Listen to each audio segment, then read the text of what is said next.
Muy buenos tips, muy buenos tips, cómo mejorar o claves, cómo mejorar la transformación digital de su startups. Quiero también contarlos que en este momento en Parque Tech estamos en una convocatoria abierta en un programa que ayuda a ustedes a levantar capital. Así que si tienen si algunos de ustedes están en una ronda de inversión o van a abrir ronda de inversión durante 2024, están también súper invitados. Entran a la página web de nosotros, donde dice buscar inversión y ahí pueden tener toda la información. Después, también durante la iniciativa y el webinar, lo vamos a compartir la liga aquí en el chat. Los nuevos que no conozcan la dinámica, recuerdan que si tienen alguna pregunta para Felipe, para nuestro mentor, lo pueden o levantar la mano o ponerlo en el chat. Y nosotros al final del webinar le vamos a dar algunos tiempos, algunos minutos para que puedan preguntar directamente a Felipe y también lo vamos a leer las preguntas que hay en el chat. Eh, Vamos a dar otro 2 minutos y iniciamos.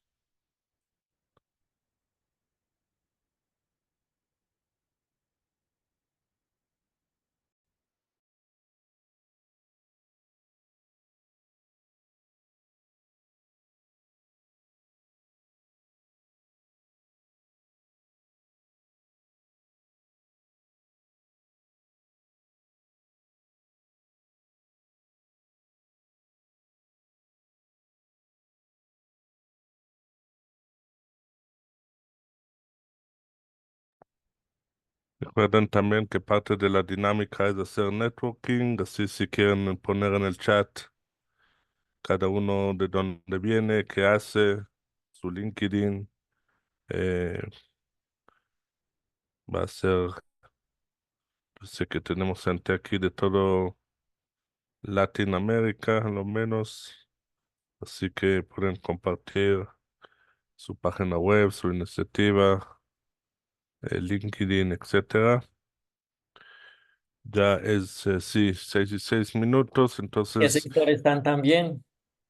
sé qué sector, qué le gusta hacer, qué hacen. Entonces ya es 6 y 5 minutos, vamos a respetar el tiempo, lo que ya llegaron. Eh, Otra vez, mi nombre es Ron Oliver, soy cofundador y CEO de Parque Tech México. Aquí conmigo están Cristina y Omar, que son parte del equipo de Parque Tech, que pueden también contestar a ustedes algunas preguntas durante el webinar en el chat.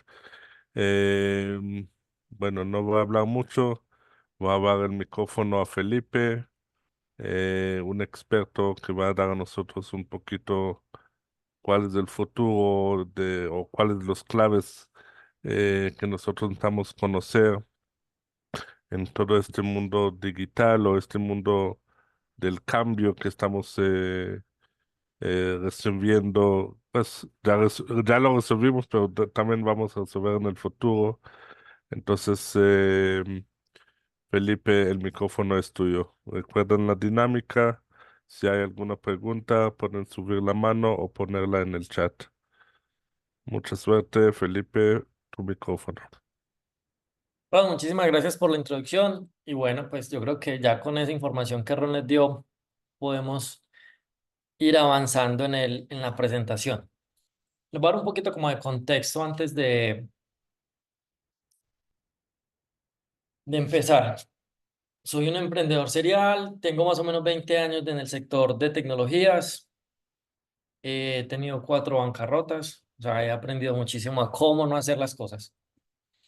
En todas estas startups he empezado a desarrollar los proyectos con muy pocos recursos, entonces mi énfasis es en desarrollar empresas, grandes proyectos con bajos recursos y con optimización.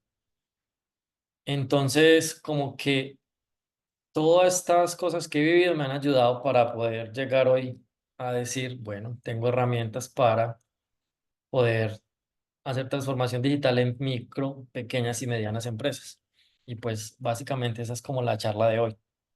Entonces, estos son los tres puntos que vamos a tratar hoy. Lo primero es como hacer el diagnóstico de qué tenemos y hacia dónde queremos ir. La planeación de ese diagnóstico, cómo lo vamos a ejecutar y hacer una ejecución iterativa e incremental. Entonces, dentro de cada una de esas que se empiezan a desagregar, lo más importante para nosotros es tener una claridad de qué se quiere automatizar, cómo se quiere automatizar, porque muchas veces las empresas vienen a, a buscar una automatización, pero no tienen claro qué es lo que quieren automatizar o para qué. Inclusive muchas veces ni siquiera en el papel o en lo manual está optimizado el proceso, o sea, no se tiene claro el proceso, se hace como se pueda. Entonces, si empezamos por ahí desde una automatización con una base sólida de qué se quiere hacer, pues es como un principio muy importante para ello. Entonces, basados en eso y estructurar el proceso con esa facilidad de que ya se tiene, entonces va a ser como más fácil la estructuración y la ejecución del proceso y del proyecto como tal. Otro punto muy importante aquí es el tema de la cultura organizacional. ¿Cómo está la empresa, cómo está el negocio con respecto a la automatización? Si les gusta o no les gusta. Porque este punto, hay empresas donde su gente se preocupa mucho porque es que se automatizan el proceso, yo me voy a quedar sin trabajo. ¿Yo qué voy a hacer después? Adicional, hay personas que tienen ese pensamiento y no dejan que el proceso avance. Lo empiezan a truncar por ese mismo miedo. Entonces, con base en eso, hay que hacer como el diagnóstico de las personas, de cómo está la cultura organizacional, de si las personas si quieren o no quieren, si están activas o no están activas, de cómo darle como ese manejo a la cultura organizacional, a las personas que son reactivas a los cambios. Es como identificar y guiar a esas personas en el proceso. Otro punto muy importante es si la gerencia patrocina el proyecto. ¿Qué significa esto? Muchas veces hay áreas que quieren automatizar los proyectos o los procesos, pero la gerencia no está de acuerdo o sí está de acuerdo, pero háganlo como puedan. Yo no sé cómo lo van a hacer, pero yo no les doy presupuesto o no tengo el tiempo para hacerlo. Si no tenemos este sponsor de nuestro lado, es muy difícil llevar a cabo los proyectos porque va a ser como luchar en contra de la corriente, dado que para poder ejecutar un proyecto de transformación digital se necesita tener el tiempo y la disposición de las personas que están involucradas en el proceso. Si no tenemos este tiempo, ¿en qué momento se va a asentar la información? ¿En qué momento se va a afinar, reafinar y mejorar el proceso para poder ejecutar el proyecto? Entonces, esta parte es súper importante en términos de que si podamos llegar a un final feliz con el proyecto. Aquí el otro punto que tenemos es la inclusión del equipo. Hace un momento hablábamos de las personas que son temerosas en que se les automatice el proceso. La mejor forma que hemos visto de reducir esa brecha o ese miedo con las personas es involucrándolas en todo el proceso, mostrándoles que lo que se va a hacer es facilitarle el trabajo para que esta persona pueda hacer otras actividades, se pueda capacitar, pueda dar mejor valor agregado a la empresa, mejorar la calidad y cosas por el estilo.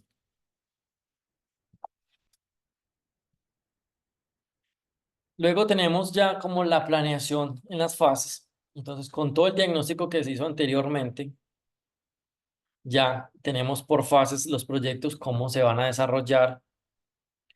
Hay unas estadísticas que hablan que más o menos el 30% de los proyectos se van a pique porque no se planean, porque no se hace una buena estructuración por fases, porque no se hace un buen diagnóstico de lo que se quiere y lo que se va a hacer. Entonces, parte de eso también es importante tener el presupuesto o el diagnóstico financiero, o sea, tener como ese aval del área de finanzas o contable, dependiendo del país, para poder llegar a ese punto. Entonces, aquí la pregunta es, ¿estamos dispuestos a invertir mucho, poquito o nada de dinero? Pero más que el dinero es el tiempo, como les hablaba hace un momento, porque lo que más vamos a necesitar en primera instancia o en el primer momento del proyecto es el equipo, es poder tener claro qué se quiere, cómo se está haciendo hoy, si se puede mejorar como se está haciendo hoy, si no se va a mejorar, si se va a hacer tal cual y poderlo llevar a un final feliz. Aquí tenemos un punto importante y es si necesitamos talento interno y externo. Cuando se hace el diagnóstico es muy importante que el diagnóstico se haga desde un ente externo. ¿Por qué? Porque generalmente cuando se hace desde adentro, el equipo puede estar viciado porque como hace el proceso constantemente, no ve las fallas, no ve que se pueda mejorar, pone en riesgo su cargo, pone en riesgo cargo de otras personas. Entonces, muchas veces las personas sabotean o no dejan que este proceso avance para que se pueda llevar el proceso.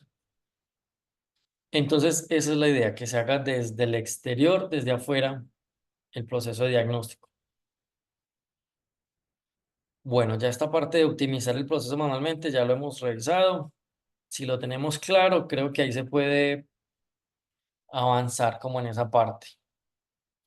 Luego de que el proceso ya se ha adelantado, se tiene el diagnóstico y se tiene claro qué se quiere, cómo se quiere, tenemos el presupuesto y el equipo está alineado, se puede conformar un equipo.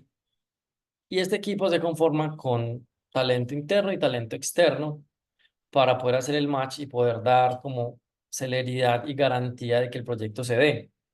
Porque externamente se jala y se mueve al equipo interno, que muchas veces el equipo interno en el día a día se queda atascado y no se mueve. Y en cambio, cuando tenemos un equipo externo, este equipo externo jala a todo el equipo interno para que sí se pueda hacer el proyecto. Algo muy importante que debemos tener en cuenta y que esta parte me parece súper interesante porque muchas empresas contratan personas no desde sus saberes, sino desde el presupuesto o desde lo que creen que son. Entonces, por ejemplo, aquí tengo un punto importante y que es entender cuáles son los roles, qué es un desarrollador, qué es un ingeniero de software y qué es un arquitecto. A ver, movamos un poquito ese chat, a ver qué hay ahí. ¿Cuáles son las diferencias entre esos tres roles? ¿Qué creen ustedes? ¿Cuáles eran otra vez? Tengo mala retención. Desarrollador. Ingeniero de software y arquitecto.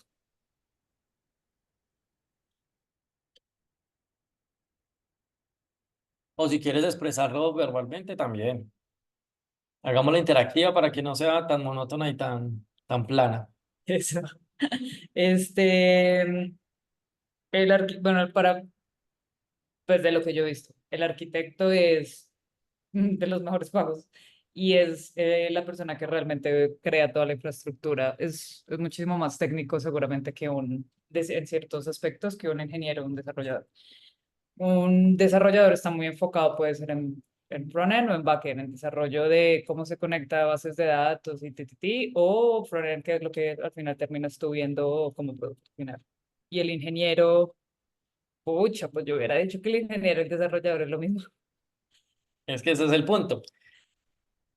Y son salarios y perfiles muy diferentes. ¿Alguien más quiere aportar en el chat, en audio? Así sea sin cámara.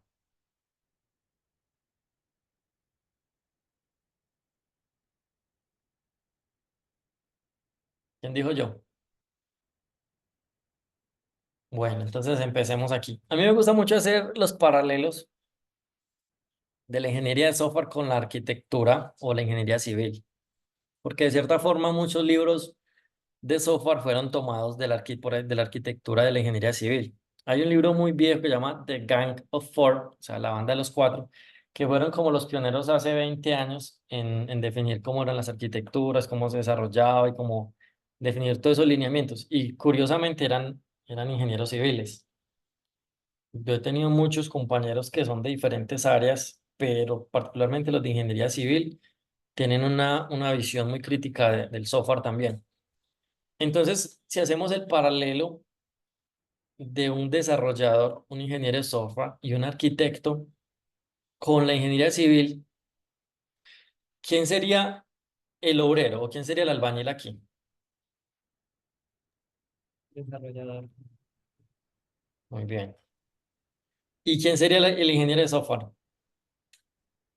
¿Cómo se llaman los que van a la obra y son los que mandan a los albañiles? El ingeniero civil. Ah, ok, ya sé. Y el arquitecto, obviamente, es el que está allá en la oficina haciendo dibujitos en AutoCAD. Mentiras que no, también tienen que hacer su parte. Pero entonces, bueno, los roles, como los salarios y como el alcance, es completamente diferente.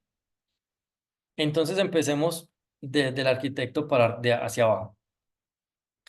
El arquitecto, su rol es tener una visión amplia y extendida del proyecto. Conoce normatividades, conoce, por ejemplo, si vamos a hacer un software para el sector salud, el arquitecto de software es quien debe saber qué normas se deben cumplir. Ah, que tiene que cumplir una ISO 27000, porque hay que tener protección de datos, que debe tener una IPA, porque va a tener esto otro. Y adicional, como el conocimiento completo de quiénes van a acceder a la aplicación, cuántas personas, qué tipo de personas, desde qué tipo de dispositivos, si van a haber integraciones con otras aplicaciones o simplemente van a ser un software interno. Y el arquitecto también hace pruebas de concepto para definir cuál va a ser la arquitectura ideal para el proyecto. Eso también lo hace muy de la mano con el ingeniero de software.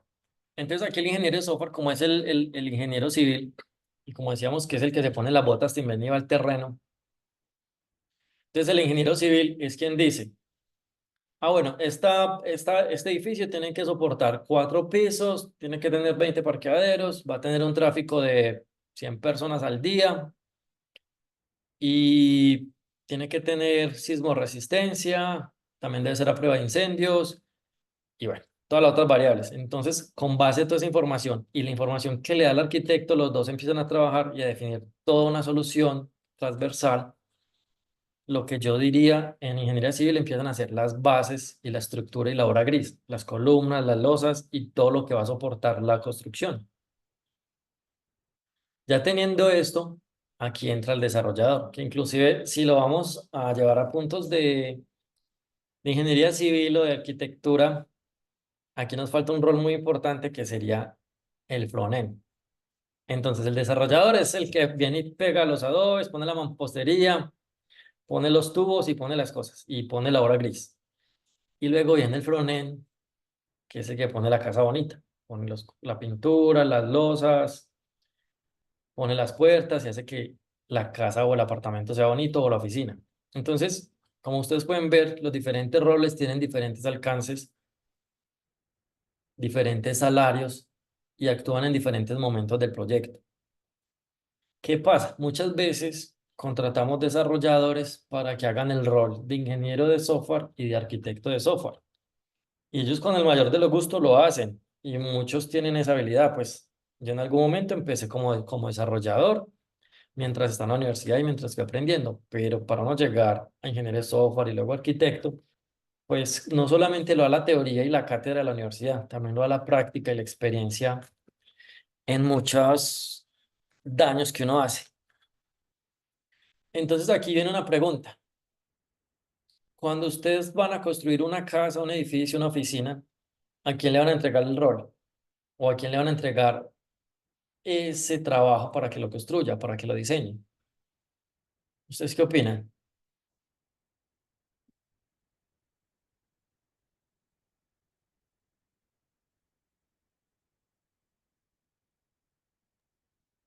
A un maestro, pues una persona que carga hacer todo,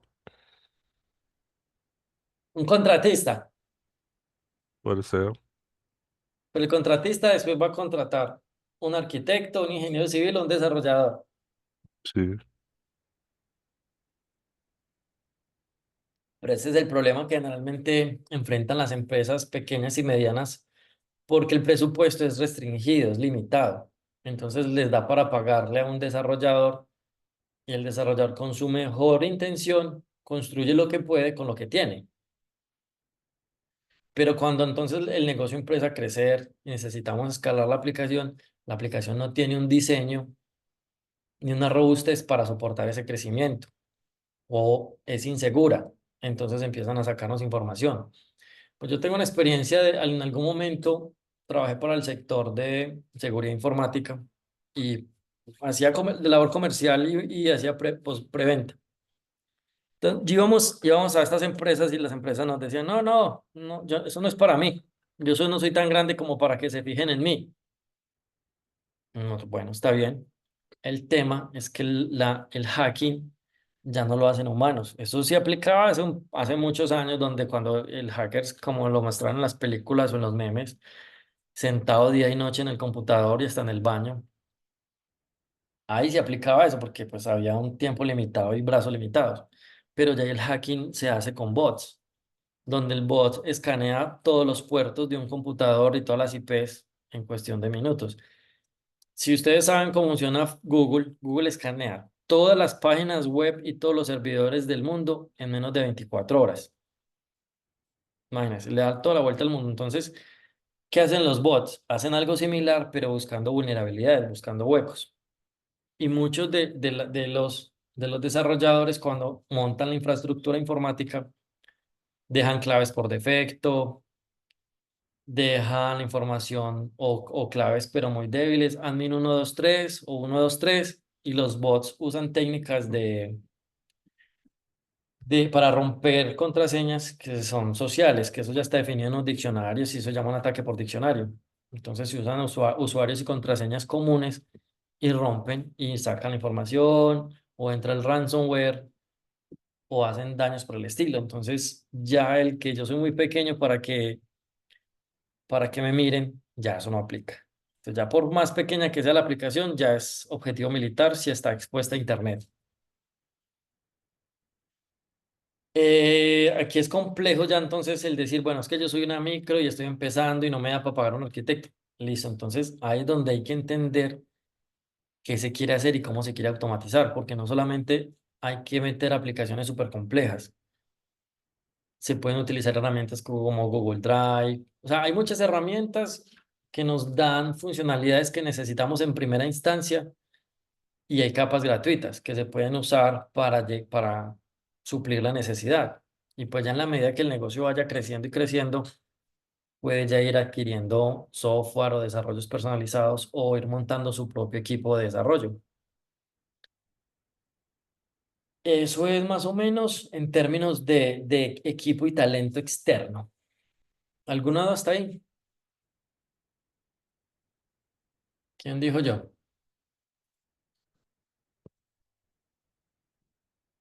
A ver, Mon Amaranto, sí, así es. El que diseña y planea la estrategia, sí.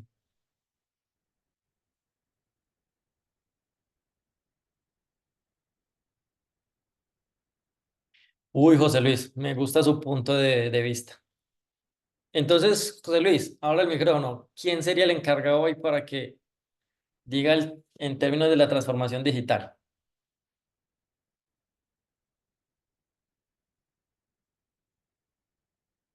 José Luis no puede hablar o va a chatear.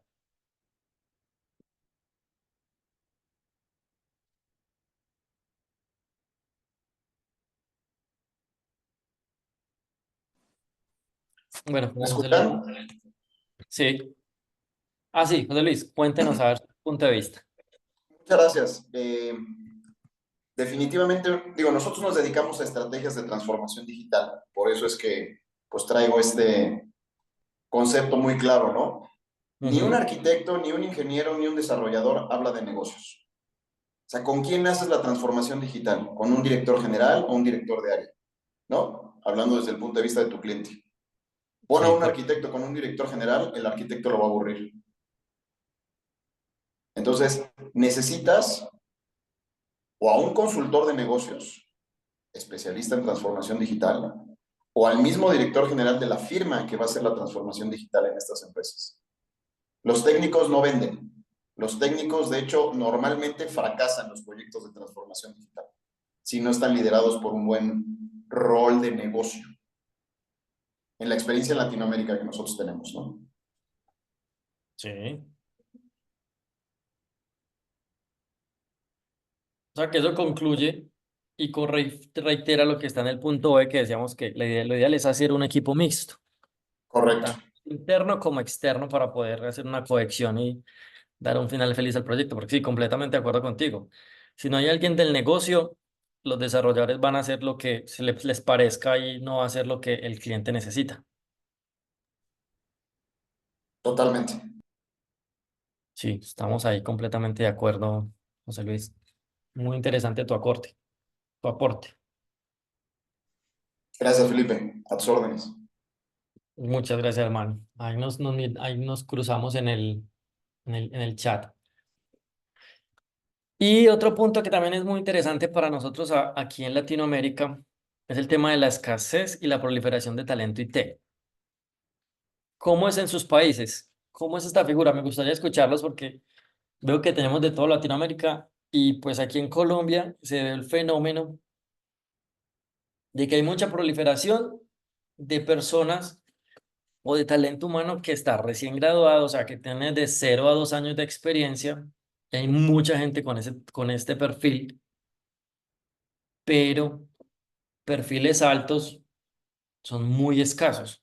Y más si hablan inglés, están en las multinacionales y son perfiles inasequibles.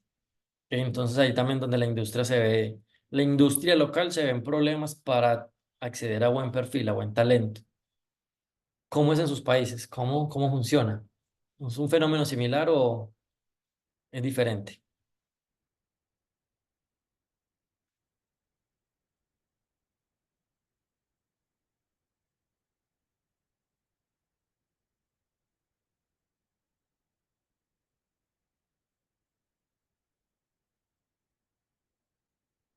José Luis, ya que estás hablando, ¿cómo funciona en tu país? ¿De qué país eres, José Luis? De México. Ok, ¿cómo está el fenómeno allá del talento IT? Uf, podría ser un tema de una sesión específica. Digo, porque tenemos de todo, ¿no? Coincides conmigo, tenemos de todo. La verdad es que sí hay talento, y puedo hablar por México y Latinoamérica porque cubrimos toda la región. Pero, como bien dices ahí en el punto B, es escaso. O sea, hay talento, pero es escaso. Eh, Hay un término que usamos mucho en México, ¿no? Que ese talento de TI de cierto nivel son unas divas. ¿Qué quiere decir eso de ser diva? Pues que ya no quieren trabajar en cualquier proyecto, ¿no? Que ponen sus propias condiciones. De repente te topas pues con temas de, oye, no quiero trabajar con este cliente porque me habló feo, ¿no? Entonces, a eso nos referimos con divas, o sea, son como estrellas de rock, como rock stars en el tema de TI, y pues que hace que dificulte, nuevamente hablando de estrategias, que dificulte todo el proceso para poder estar enfrente de los clientes haciendo pues, realmente una transformación digital. Entonces coincido, hay escasez de ese talento. Ah, bueno, nosotros aquí le llamamos mercenarios porque se van con el mejor postor. También, muchas veces la parte económica o la parte contractual influye mucho en eso, tienes razón. Sí, claro, ya ahorita empieza a jugar todo ese tema del salario, no el salario emocional, o sea, el salario no financiero, de las prestaciones, que si le pago el gimnasio, le pago la medicina o la póliza, que si trabaja remoto o híbrido, todo eso empieza a jugar ahí también. No solamente dinero, pero sí. Bueno, se van o nos vamos, porque pues en algún momento también he estado en ese rol. Entonces sí, muy de acuerdo. O sea que es un fenómeno muy Latinoamérica. ¿Alguien más del Cono Sur, más abajo? Chile, Argentina, Perú, Ecuador, Uruguay. ¿Qué más, Felipe? ¿Cómo vas? ¿Cómo estás? No, no. Pues mira el caso de nosotros, por ejemplo, aquí en Colombia, cuando nosotros empezamos pues como a desarrollar proyecto, lo que hicimos pues al comienzo fue tercerizar el proceso, ¿cierto? Con una empresa.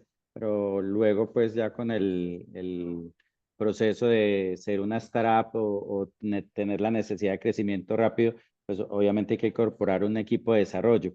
Y al final lo que llegamos fue a decir, este equipo de desarrollo no participa, o al menos el personaje clave que para nosotros CTO, que no sé cómo lo llamarías en esa clasificación que tienes ahí, desarrollador, ingeniero, arquitecto, podría ser el arquitecto, pero estoy de acuerdo con José Luis que no participa en la parte comercial o participa menos de lo que uno quisiera.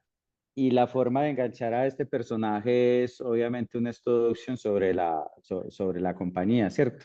Entonces hay como una parte ahí, sobre todo pues en la empresa tecnológica, cuando vos tenés una empresa que la solución de pronto es de automatización o de mejorar procesos o alguna cosa, creo que la cosa puede ser diferente, pero cuando vos estás con un proyecto pues de esto como el nuestro y como muchos de los que estamos acá, pues ya el proceso es, venga como lo ensamblas en el equipo, incluso o en el equipo fundador o en el otro equipo, pero si tienes por costos, obviamente, porque es un personaje que tiene un alto costo, pues el bajar ese costo equivale a darle pues una stock option o una participación en la compañía. Quisiera uno que le ayudara más en la parte comercial, pero lo que dice José Luis es cierto. Mm, estos perfiles son menos comerciales. Entonces, creo que hay talento. Nosotros, digamos que lo hemos resuelto, creemos resolverlo de una forma, pero no en el principal, sino en los secundarios, y es crearlos desde cero, cogerlos en la escuela, irlos capacitando y hacer dos o tres al mismo tiempo. Eso nos ha funcionado. Primero empiezan haciendo soporte, luego ya son capaces de hacer cosas pues ya en los frameworks de trabajo y lo demás, pero el proceso es como de esa manera, pues a nosotros nos ha funcionado así en esa manera y nos tiene pues como con buen equipo de desarrollo. Pero igual no deja de ser un reto mantener un equipo de desarrollo por los costos y obviamente pues como por la situación del mercado donde son muy apetecidos, más si por ejemplo tienen el dominio del idioma inglés. Así es. Inclusive podríamos decir que el arquitecto o inclusive el ingeniero de software entran casi que en los C-labels. Ustedes han escuchado el término que se está moviendo mucho ahorita, que es el fractional C-level. O sea, que estamos vendiendo temas de arquitectura, consultoría por horas, temas parciales. Simplemente una consultoría, yo entro, defino tu arquitectura, hago parte de tu proyecto y ya sigo con otro proyecto. Entonces, un nivel de estos altos puede partir en varias empresas y pues así se distribuye el costo y no se necesita cargarle a un solo proyecto ese costo tan alto, porque o sea, si vamos a ir a la realidad, tener un arquitecto en toda la fase de un proyecto es altamente costoso e innecesario. El arquitecto, si entra en ciertas partes, en ciertos momentos, hace su tarea y sale, o el ingeniero de software. Aunque el ingeniero de software sí está más en todo el proyecto, pero, por ejemplo, el arquitecto y ciertos roles entran y salen del proyecto constantemente.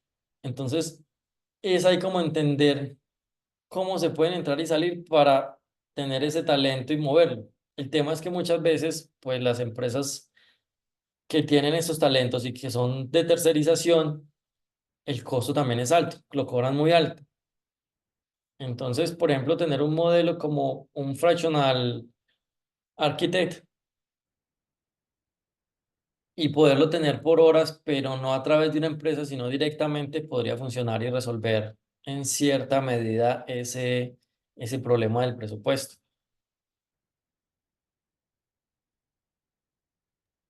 como Total, que Felipe. no Y tenga también mucho. tienes, dentro del chat también tienes algunas respuestas que te está brindando los chicos que están aquí en el webinar. Ejemplo, Natalia está comentando que en un mercado tan competitivo, lo que nos permite tener buenos perfiles de TI es competir por calidad y no por precio para contratar a los mejores. Por el otro lado, Alejandro Hoyos menciona que la compensación es atractiva al ser un mercado competitivo y en alta demanda, por eso se dificulta encontrar talento local. Y finalmente tenemos Susana Valencia que menciona que según la metodología de Scrum está el Product Owner que tiene la habilidad de comunicar las necesidades del cliente para hacer un buen producto. En consecuencia, enseñar a usarlo a los clientes. Es alguien que tiene la habilidad técnica y pedagógica para comunicar lo técnico con los clientes. Entonces aquí está un poco también la charla de los participantes sobre lo que estás comentando.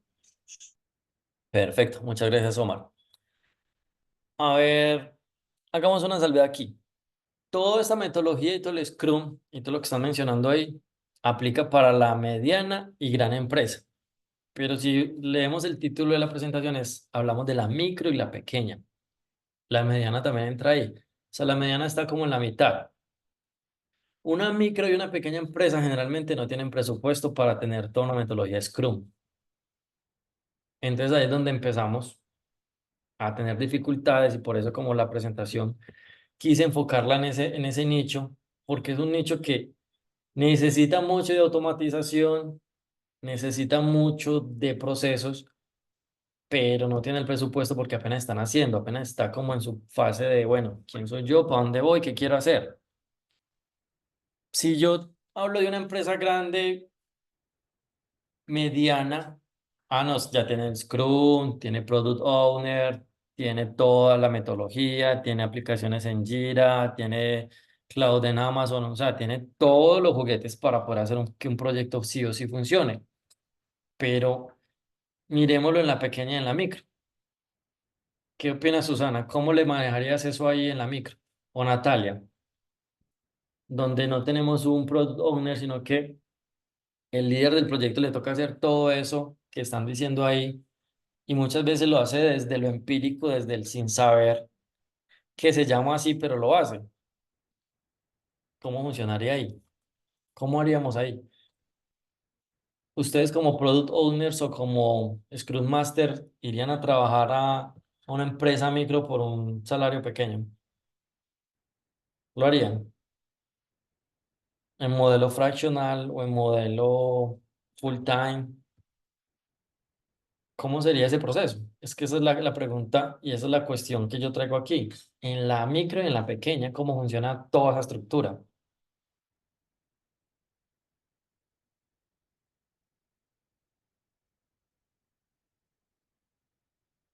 Pero el Tech Lead, Natalia, hacía todo, también desarrollaba software, o solamente era como el puente entre el negocio y la tecnología. ¿Cómo funcionaba ese Tech Lead? Ahora el micrófono, tranquila, no le dé pena.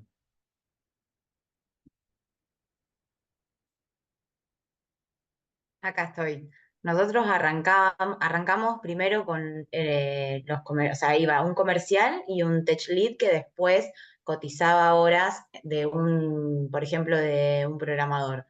Y después, a medida que fuimos creciendo, fuimos contratando más gente de acuerdo al proyecto que nos estaban solicitando.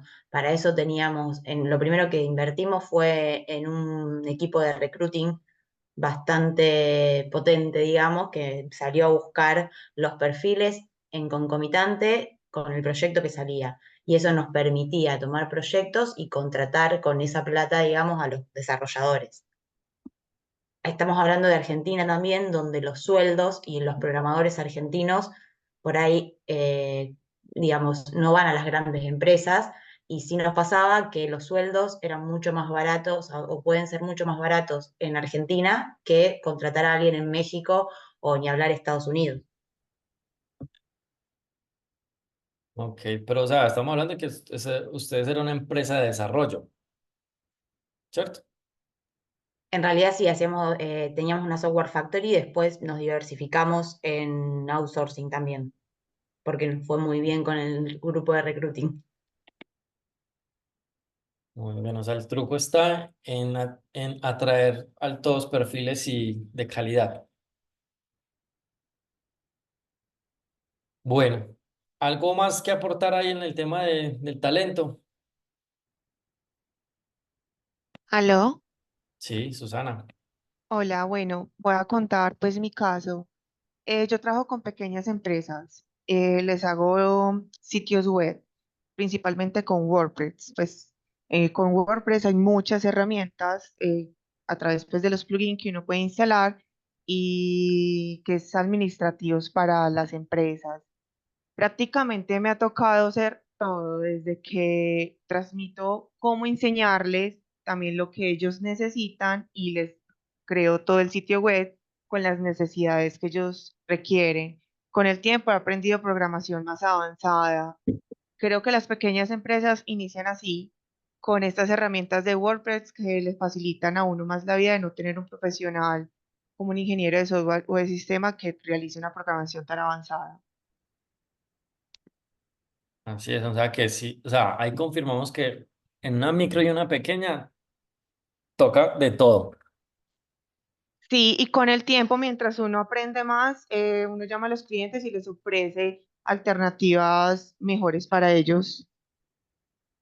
Lo hacen por partes, van construyendo por partes sus sitios web según el presupuesto que a ellos les vaya llegando. Y uno es todo, desde conocer las necesidades, crearlo y explicarles. Es básico la comunicación, saber cómo transmitir lo técnico hacia estas personas que no son muy conocedoras.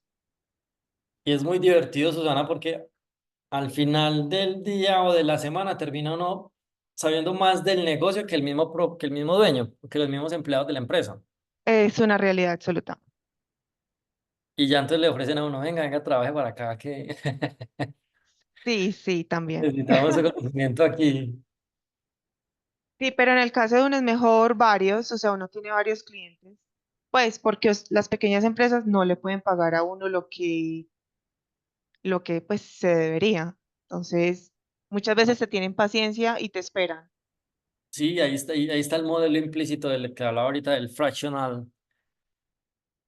que trabaja uno por partes y por horas en empresas, cumple uno sus objetivos y ya, todos felices. Bueno, prosigamos aquí.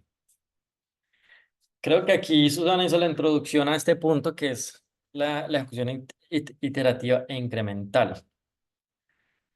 Muchas veces pensamos que el proceso o el proyecto está fácil o que está muy difícil y pues cuando uno va a la realidad, generalmente no es como uno se lo esperaba.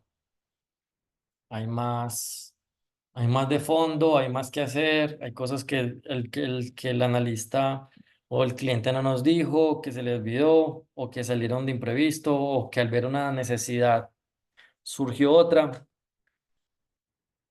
y se terminan automatizando procesos que no se tenían que automatizar o que no se querían o que no se tenían previstos.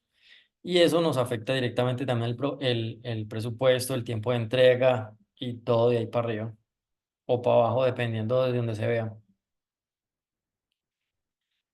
¿Qué pasa cuando el equipo vuelve a la vieja confiable? ¿Les ha pasado alguna vez que se hace el proceso, se automatiza y se deja todo bonito y uno lo dice, oye, esto quedó hermoso?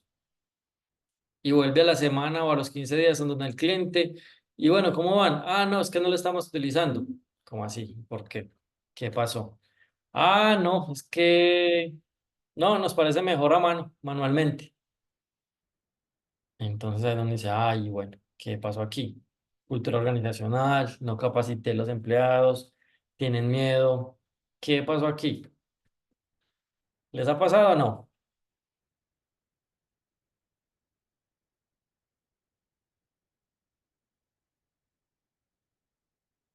Sí, Y entonces, ¿qué has hecho en esos casos, Susana? Revise bueno, y vuelve y juega.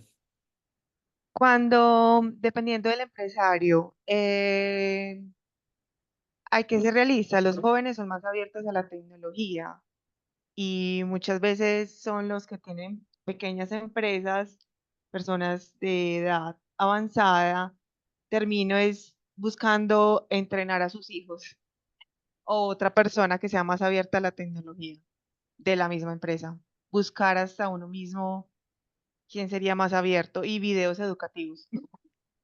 Uno se inventa muchas estrategias pedagógicas, la verdad, para lograr que ellos sí usen del producto, se innoven. La adopción, sí es que la adopción, o sea, la transformación digital sin adopción es muy difícil. Creo que son cosas que van de la mano. Y bueno, ya por último, ¿qué sigue después de que se termina? ¿Qué hace uno ahí? ¿Un nuevo proyecto? ¿Una mejora del proyecto que está actualmente? ¿Para dónde vamos? ¿O simplemente el cliente se descarta y dice, no, este cliente no funciona porque es muy difícil aquí? Pues creo que a mí me han pasado todos, donde se hace un nuevo proyecto después con el cliente, donde no, venga, mejoremos este para que lo afinemos y mejoremos porque ya fue tan eficiente que se puede hacer una versión adicional y mejorar lo que está hecho. O simplemente no, este cliente paga bien, funciona bien, pero no es lo que quiero. Porque muchas veces uno desde el lado de aquí también, como decía José Luis ahorita, a veces hay clientes que uno dice, ah, este cliente no me fluye. Es muy chévere, muy de la casa, pero no quiero seguir trabajando aquí. Entonces también es muy interesante como hacer un post-mortem o un cierre del proyecto y entender qué sigue con este proyecto, cómo lo voy a abordar, si sigo, no sigo, si sigo con qué sigo, si no sigo, pues ya simplemente cerrar y dejar las puertas. Y bueno, creo que ahí ya con eso hacemos como el abrebocas de qué es cómo se maneja la transformación digital en la pequeña y en la micro, que era como algo que yo quería expresar y como abordar desde cómo se puede manejar ahí o cómo está pasando. Porque muchas veces, pues en la gran industria tenemos todo, pero en las pequeñas y en la micro que tenemos recursos limitados, hay que hacer como más peripecias para poder llevar a un final feliz los proyectos. Y pues muchas gracias por los aportes muy interesantes, muy aportantes, valga la redundancia. ¿Alguna duda, algo que quieran aportar, contar antes de cerrar? Que ya estamos al final.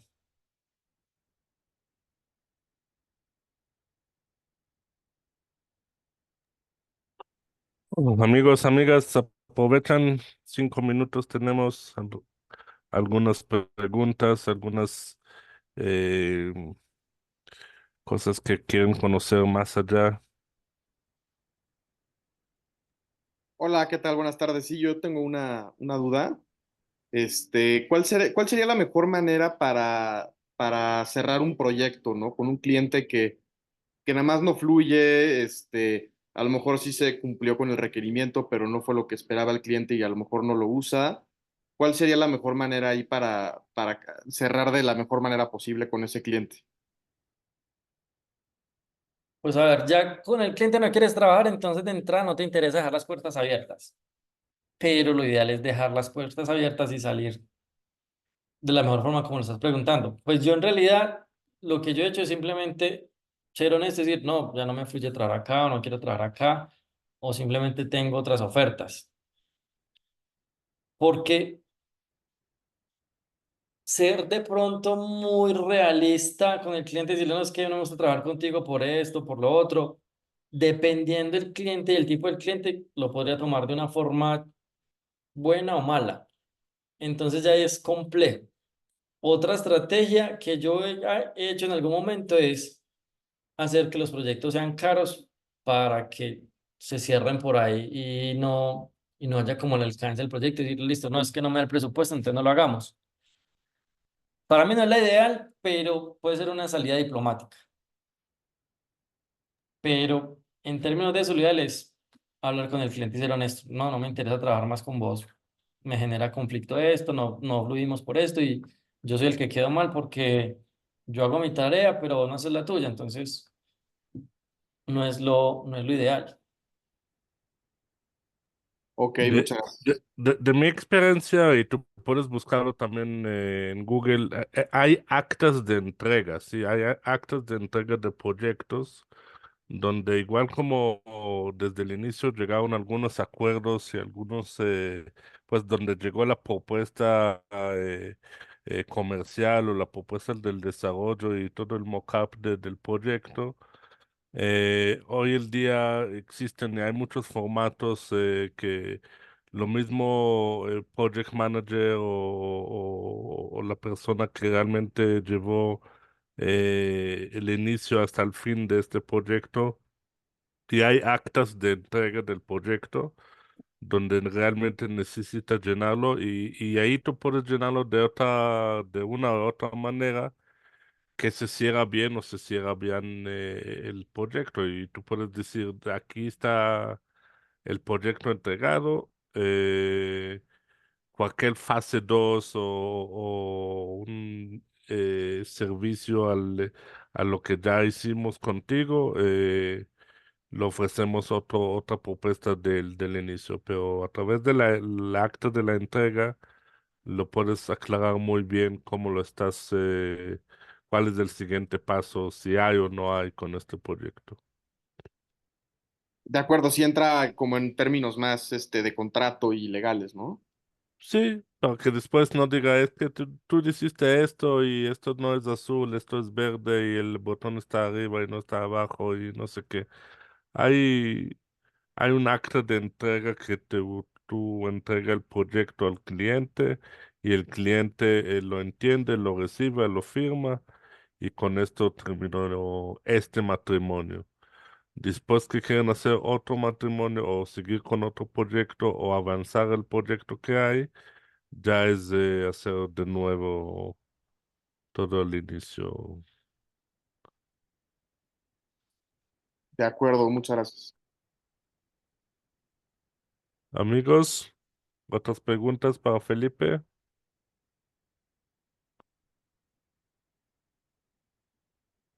Si no, le voy a contar que sí, aquí hay los datos de Felipe, lo pueden contactar también después para ver qué tipo de proyectos pueden hacer juntos.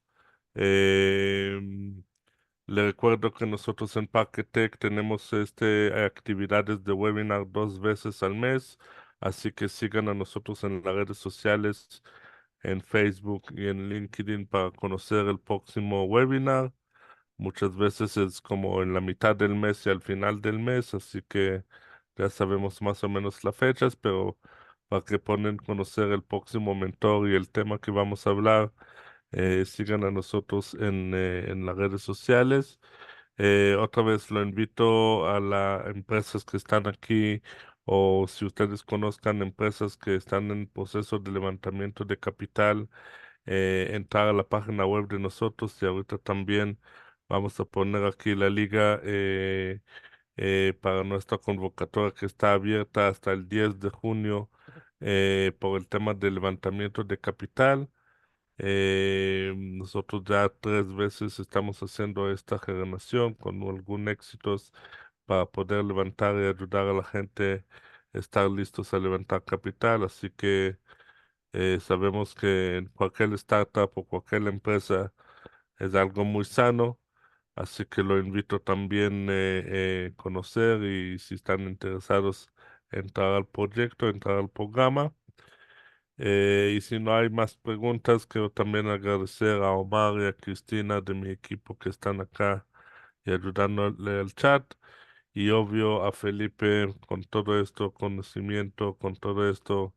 Yo sé que hay veces los CTOs casi no hablan más trabajan que hablan, sí, pero la verdad cada información, lo menos a mí, me generó mucho valor y muchas gracias, Felipe. Con muchísimo gusto. Si de pronto tienen algún tema en particular del que se quieran enterar o que prepare, también se les puede escuchar. Muchísimas gracias a ustedes también por la aceptación y por acompañarnos aquí en este webinar, que más que presentar un tema, me gusta más como hacer tejido y escuchar los diferentes actores de toda la cadena de valor y más aportante aún, más enriquecedor cuando escuchamos de otros países y otras regiones.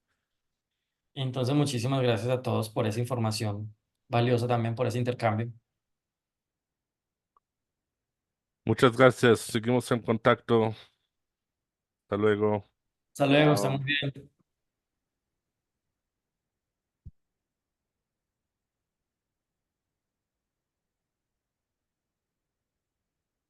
Listos.